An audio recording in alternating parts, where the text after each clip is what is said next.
Doctora, buenos días, ¿cómo están? Buenos días. Bueno, estamos a nada de iniciar el nuevo ciclo escolar. Estamos recién en estas semanas terminando el ciclo escolar y vienen nuevos retos y nuevos objetivos que nuestros peques tienen que alcanzar. Y muchos de nuestros papás y nuestras mamás pues están preocupadas de qué esperar y cómo se pueden asegurar de que su peque está preparado para el siguiente ciclo escolar. Llámese primero de primaria, llámese pasar a tercero de primaria, que es el año más difícil. Cuéntanos un poquitito sobre los trastornos del aprendizaje. Fíjate, Sam, me da mucho gusto que me hagas esas preguntas porque definitivamente los trastornos del aprendizaje están asociados a una gran cantidad de problemática. Algo que me pasa en mi consulta es que la mayoría de niños que tienen un problema para aprender me los mandan porque sospechan que tienen déficit de atención. Y muy frecuentemente estos niños no están poniendo atención porque en realidad no están entendiendo los temas de lo que le están hablando los maestros. A partir, me van a odiar porque constantemente les digo esto, a partir de los procesos pandémicos, donde muchos de nuestros niños durante 1 o 2 años estuvieron fuera de los procesos de trabajos escolares, no tuvieron, digamos, las bases, más que nada, las bases fundamentales para poder avanzar en su neurodesarrollo. Entonces tienen unos huecos enormes. Y entonces los niños empezamos a achacar que era por eso la mayoría de las veces. Entonces nos dimos cuenta que no. Ahora actualmente hay muchos niños con problemas de aprendizaje de distinto tipo. Problemas de lectura, problemas de escritura, problemas matemáticos, que nos dicen, sobre todo a nivel cerebral, que tenemos un problema y que es fundamental demostrar lo siguiente. ¿Mi niño tiene la suficiente inteligencia para poder entender lo que le están enseñando? ¿Mi niño tiene la suficiente madurez para poder hacer lo que le están pidiendo? ¿Sí o no? Y entonces es un gran reto para el médico cuando nos llega un niño que no pone atención, porque generalmente no vienen diciéndonos, mi niño no escribe bien o no lee bien. Generalmente nos dicen, no pone atención. Claro, o sea, de la escuela, déjame a ver si entendí esto. De la escuela nos están mandando niños como si fuera un TDA, porque el niño no pone atención, porque el niño no aprende, ¿correcto? Uh-huh, o sea, correcto. De ahí nos están mandando como por un diagnóstico, un TDA. ¿Cómo puedo yo asegurarme, antes de que pasemos a lo demás, cómo puedo yo asegurarme que no es un TDA? Tenemos una cantidad de pruebas o de escalas para validar o no el diagnóstico, pero la diferencia fundamental es comprender la parte de no pone atención porque no comprende la instrucción, o no comprende la instrucción porque no pone atención. O sea, parece lo mismo, pero es algo completamente distinto. Si yo logro que el niño ponga atención y logra el objetivo, lo más probable es que pueda tener un TDA. Pero si yo intento que ese niño ponga atención, le explico y logro que ponga atención, pero no entiende el objetivo que le pido, entonces el niño está presentando una dificultad de aprendizaje. Y puede ser múltiples, o sea, puede tener un niño que solo tenga problema para escribir, puede tener un niño que tenga problema solo para leer o solamente en el área matemática, pero hay niños que tienen como una disfasia global. Y hay que determinar si es un problema neurológico, un problema solo de inteligencia o un problema de falta de aprendizaje y estructuras escolares correctas. Ok. Uh-huh. Entonces, va de nuevo. Para cómo asegurarme que no es un TDA, ustedes aplican ciertas escalas y puede que entre o no entre dentro de las características de TDA, ¿verdad? Una vez que el niño está totalmente fuera, o sea, que no cubre las características del TDA, ahí es cuando ya estamos hablando de un trastorno del aprendizaje. Así es. Y necesitamos validar con un cierto tipo de pruebas que son muy, muy importantes para determinar qué nivel de problema tiene y en dónde está el problema. Ok. Cuéntame un poquito primero sobre los trastornos del aprendizaje. ¿Qué es un trastorno del aprendizaje? ¿Cómo? Ya dijimos, no es TDA, se tacha ya, afuera del cajón, ¿ok? Estamos frente a un trastorno del aprendizaje.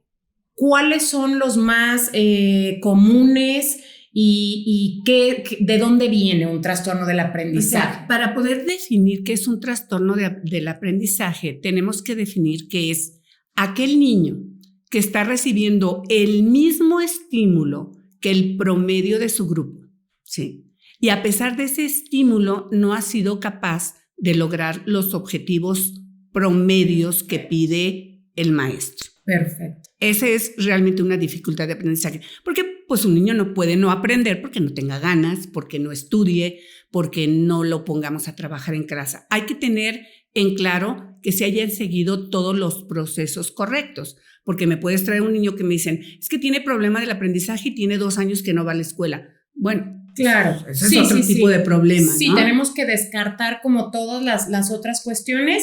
Y si aún así el niño no sigue aprendiendo, entonces es cuando estamos frente al trastorno del aprendizaje. Otra pregunta, ¿hay diferentes tipos de trastorno o es como un trastorno global? O sea, cuando hablamos del aprendizaje, ¿es todo junto o puede ser como...? Podemos tener trastornos del aprendizaje de manera específica. Voy a hablar. El niño que no escribe bien, que tiene disgrafia, que escribe feo, que a pesar del estímulo no está logrando el objetivo, bueno, eso se conoce como una disgrafia motora simple. Pero puedo tener un niño que, aparte de no escribir bien, no acomoda o no codifica correctamente los grafemas, o sea, las letras de la manera correcta. Entonces, obviamente, ese es un problema de codificación. Pero también puedo tener otro niño dentro del mismo problema de la escritura, problemas de fusión de grafemas. O sea, que no fusiona correctamente la palabra y no escribe la casa, sino escribe laca y luego aparte sa. Y entonces el cerebro interpreta cosas distintas. Que podemos llamar eso como un tipo de dislexia. De dislexia, exactamente. Está dentro de los procesos disléxicos. Correcto. Entonces, para volver a aterrizar, trastornos del aprendizaje, cualquier niño que de la manera típica no está avanzando en cuestiones de lectura, escritura, matemáticas, etcétera. ¿Correcto? Sí. Tenemos disgrafia. Dislexia. Dislexia. Discalculia. Disortografía y tenemos problemas también de orientación espacial que va a influir directamente en las situaciones del cálculo matemático. O sea, con eso quiero decirles que es un mundo el proceso de las dificultades del aprendizaje y definirlo va a ser parte del proceso y del trabajo en cuál es el problema específico que tiene esta criatura. ¿Cómo lo podemos hacer? Lo podemos hacer siempre midiendo con unas pruebas específicas. Hay 4 pilares.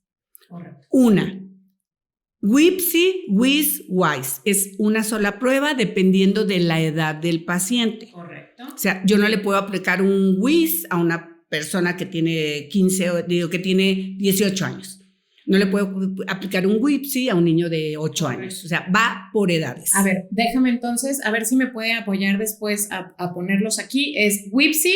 WIPSI para niños pequeños, pre-verbales y preescritura. Correcto, que creo que es para niños muy los pequeños, 5 años, hasta ¿no? los 5 años. Y luego está el WIS. WISC. Ajá, para niños en etapa de escolarización hasta los 16 años. Correcto, y después viene el WISE, que es para de 16 años, un día hasta 99 años. Perfecto. ¿Sí? Ok, entonces dices que estas pruebas son las mismas, nada más cambian por edades. Pero déjame correcto. decirte una cosa muy importante que yo siempre les digo, por favor, mamás, cuando me manden a hacer esa prueba, no quiero que me den un número.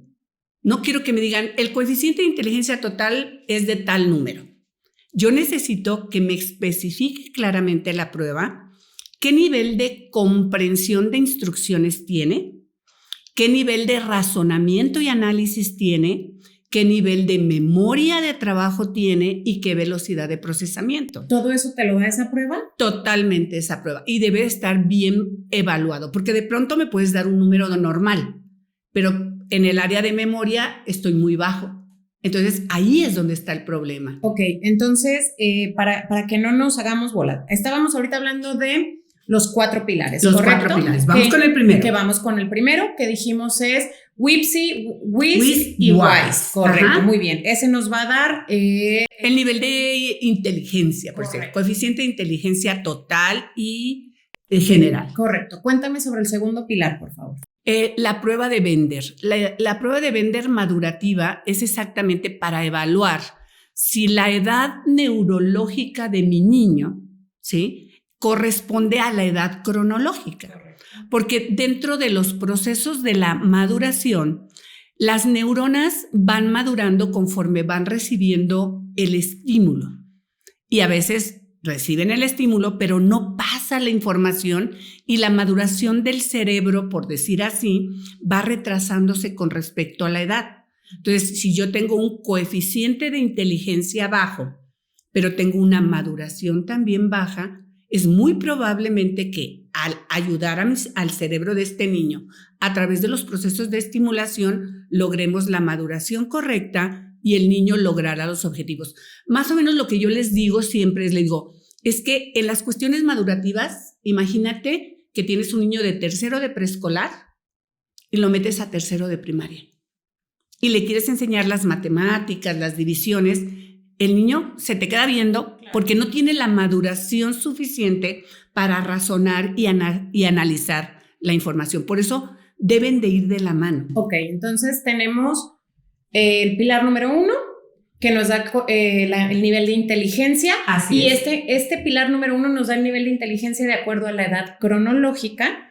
Y el pilar número 2 es la Bender, que nos da la edad madurativa. Entonces, con estas dos ya podemos decir que la edad nos dice que el cerebro de nuestro niño está de 6 años y su edad cronológica pues es de 8, entonces traemos un atraso. Perfecto, entonces con eso cubrimos 2 pilares. Ahora, cuéntanos sobre los otros 2 que nos faltan y por qué es importante, perdón que te interrumpa, por qué son importantes todos estos 4 pilares para el proceso del aprendizaje.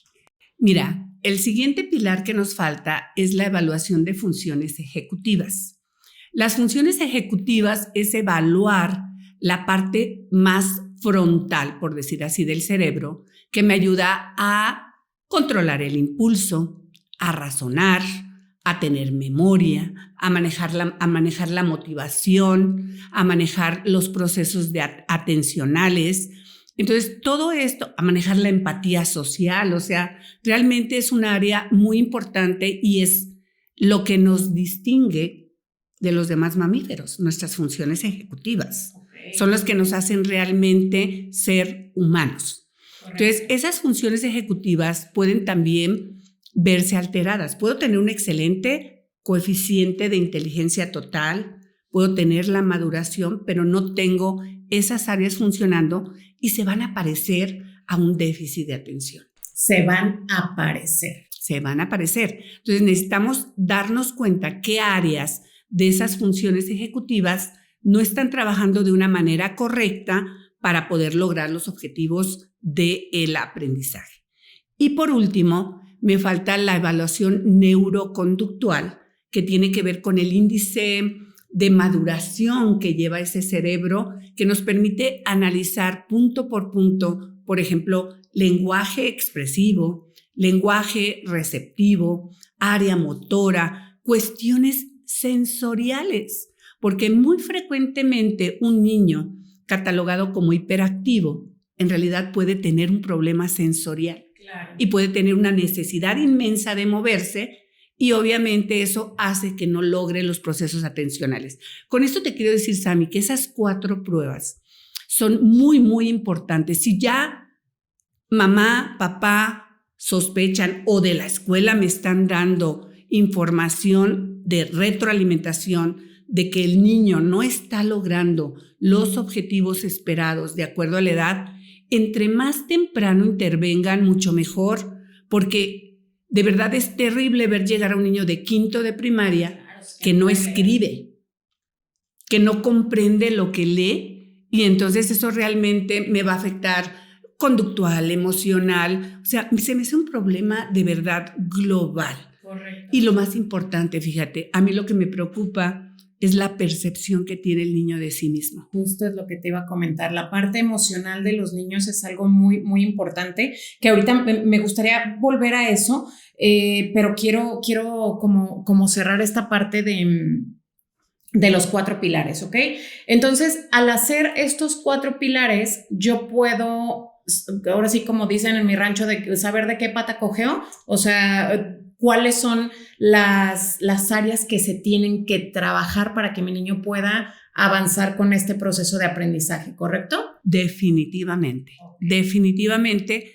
Ya no es un problema de aprendizaje, así que pues, no aprende, pero no sé por qué no aprende. No, ya sé por dónde está el problema, ya puedo mandar a mi área de neurorehabilitación la información correcta para que trabajen sobre el problema específico y este niño pueda lograr los avances que se necesitan. Claro, que a mí me gustaría, perdóname, mencionar algo como neurorehabilitadora, como parte del proceso de terapia en los niños con trastornos del aprendizaje, que no se trata nada más de el niño no lee y lo voy a llevar a clases de regularización.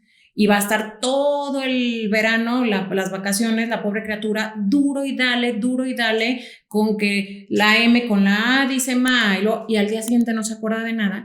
¿Qué pasa? Nosotros, al realizar estas pruebas que nos comenta la doctora, nosotros sabemos específicamente cuál es el área que se debe trabajar o de qué manera se le tiene que dar la información para que el niño la pueda almacenar y pueda aprender a leer y a escribir.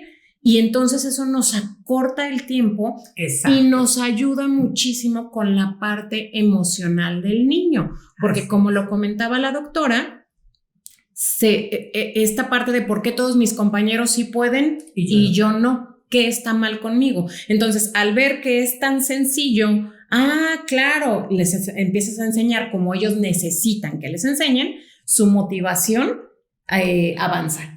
Sí, totalmente, totalmente. Y aparte una cosa muy importante, la mayoría de los niños con problemas conductuales pequeños que están dando problema en la escuela, que es el niño que hace berrinche, el niño que se enoja, el niño que llora, etcétera, etcétera, traten de indagar a ver si encontramos un problema de dificultad de aprendizaje, porque a veces esa es la barrera que nos pone enfrente y te lo mandan de la escuela porque hace berrinche, porque no quiere trabajar, pero en realidad no es que no quiera trabajar, no puede trabajar.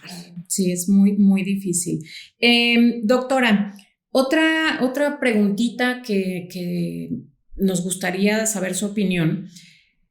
Nosotros sabemos que las nuevas regulaciones, reglas o como lo quieran llamar que tiene nuestro sistema de educación es que no podemos reprobar a los niños ni en edad preescolar, ni creo que hasta tercero de primaria. Así es. ¿Qué pasa con esos niños que se van quedando? O sea, yo como maestra, yo no puedo reprobar, pero el niño no lee y no escribe. ¿Cómo pasas a un niño de segundo de primaria a un tercero, que es el año más complicado de la primaria, si el niño todavía no lee y no escribe?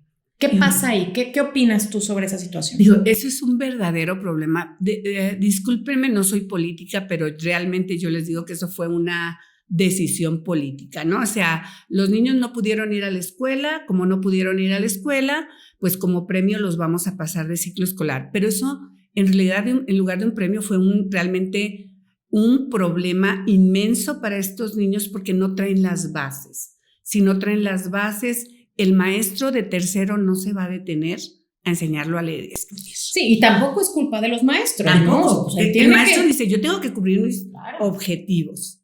Entonces, tenemos maestros muy éticos que hablan con tiempo con los papás y les dicen, busquen ayuda, porque el niño no va a lograr el objetivo. Pero por favor, busquen ayuda antes de que termine el ciclo escolar. Sí, claro, no cuando ya no los puedan, así de, señora, este año, si no se ponen las pilas, ahora sí lo reprobamos, está complicado.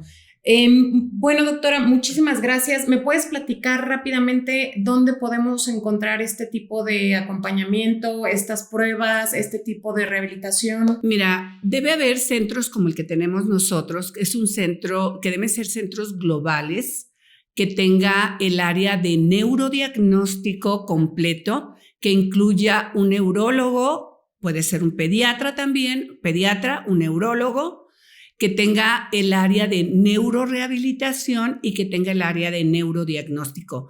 Específicamente, por ejemplo, en las 4 pilares me interesa que vaya la batería completa, porque si no nos quedamos a medias. Sí, medias. No, o sea, no no sabemos, uno sin otro. No sirve uno sin el otro, pero aparte, algo muy importante que nos puede ayudar al tener esas pruebas es que al tener las bases podemos enviarle a la escuela y a mamá ya los puntos claves por donde se debe de abordar el problema y de qué manera lo tenemos que abordar. Por ejemplo, hay niños que los mandamos a hacer ejercicio físico. ¿Por qué? Porque el problema es motor.